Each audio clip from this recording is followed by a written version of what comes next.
text. Let's go to Arm in New Jersey. Wants to talk about Stoudemire. Arm, what's going on? Already quit. Jody got hired. Should've known we'd never get far.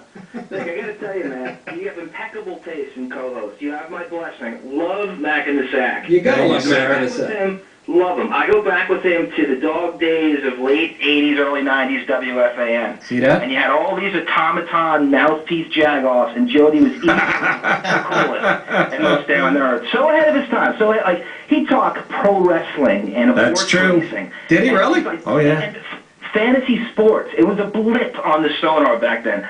And I can remember many a night, pleasure myself to like him reading Otis Thorpe's reading. There you go. Now that's quite a fan. Now you've made my career. Thank you very much. The only time I ever disagree with you, I called one night and Clyde Drexler had this horrendous game against the Lakers in the playoffs, and I said to you, I haven't seen a performance that bad since Mick Jagger in Freejack.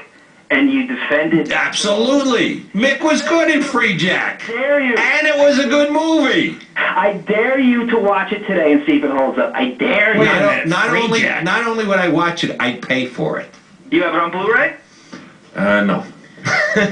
I want to hear the director's commentary, Jagger. Who was the director? Who was the director? Emilio Estevez is in there, right? This is Nick. It's this horrendous. Do you not know the movie? No, I don't. It makes Beer League look like Donnie Brasco. Wait a minute, that was a Beer League. It was a good movie. No, you're the best part of Beer League. Hey, black guy. Donnie Brasco. Just watch that twice this week. Let me, guys, can I get to Amari Stoudemire? Yeah, what do you want to say about Amari? Can I, speaking of Freejack, Amari Stoudemire, I'm reading him on Twitter. He's taking Pilates classes, spin classes. He's doing P90X. He's working out with Olivia Newton-John, and he can't play basketball. He's doing book signings. The guy has no heart. I heard Steve Kerr said, Jody, you might have heard Steve Kerr talking about this pretty candidly about when he was on Phoenix. The reason they were willing to let him go and not pay him the $24 million is what you see now. You cannot hitch your wagon to this man. As talented as he is, he has no heart. You look at the great players over the generations found a way to get on that. Right, but here's the beauty of it at this point. They don't need him. They're winning without him. So, and it's going to be a challenge for Mike Woods and the coach, but he just needs to bring him in and play him 18 minutes a night, 20 minutes a night. Why do you have to bring him on?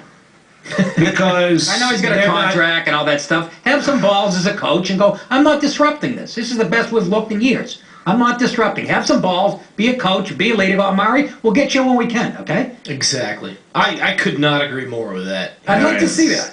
I know that's not how the world works today. Yeah, right, it's not happening. The mix is perfect right now. Yeah, Jason Kidd. You're paying this guy $24 million a year. Yeah. You have fans that are going to pay to see him play. You got to wheel him out there at least 34 minutes a night. It's not going to work. You can't. I'm telling you, he's too talented. They have the only rebounding they have is Tyson. I'm not even a Knicks fan. I'm not either. I don't even like basketball. I was going to say, you don't sound like a Knicks fan to me, and neither do you two guys. We know you're not. Have we forgotten that what kind of a dump the Garden was before Amari showed up? The years of suffering they went through to get under the cap, to get LeBron. Oh, shoot, that didn't happen. Nobody wanted to take their money. At least Amari took the money, came in, played well, put a little juice back into the building. The reason why they got Carmelo was because the way you do things. Played well for what? About 3 weeks, and he got hurt. I remember correctly. No, the Knicks were actually playing well. The Knicks were going to make the playoffs before they ever made the Carmelo. Go ahead. I can't wait till they put him in. Go ahead, put him in. Nick, he might have been the MVP in the first half of his season. He averaged like 27. Right, and then Carmelo showed up and played the way with our previous caller described Carmelo. Give me the ball, get out of my way, I'm going to shoot. I'm arguing about something I really don't give a crap about. He was just, but I mean, you're talking about a guy like his injuries. He injured himself out of this lineup. You do not play at that level, and now you find yourself a 6th, 7th man. He has to breach that line. I don't think it's going to lie. At best, you can. I don't know who you could deal with at this point. You kind of stuck with him. You got to ride He's not going anywhere. Cornrows. All right, there you go. Thanks, Arm. Well put. Take care. He's not going anywhere, and I think he is. I think Milwaukee wants him. They're the 8th seed. If the playoffs begin today, the Milwaukee Bucks. The Clippers need a shooting guard. Now, if I were a jerk, I'd say, yeah, name me $2 that they could possibly trade for him, and I don't think Nick could name $2. I got to wrap it up. I don't. I'm proud of that. Thanks. Hey, Brent Stover, thank you so much. Thank you. This is your final segment. That's all we have to kick you out. Jody, you're staying. You're staying up to still He's be got punished. twins to deal with. That's right. He's an adult. Top of the next hour, buddy Mike Fern, MLB Network will be calling in. Back after this.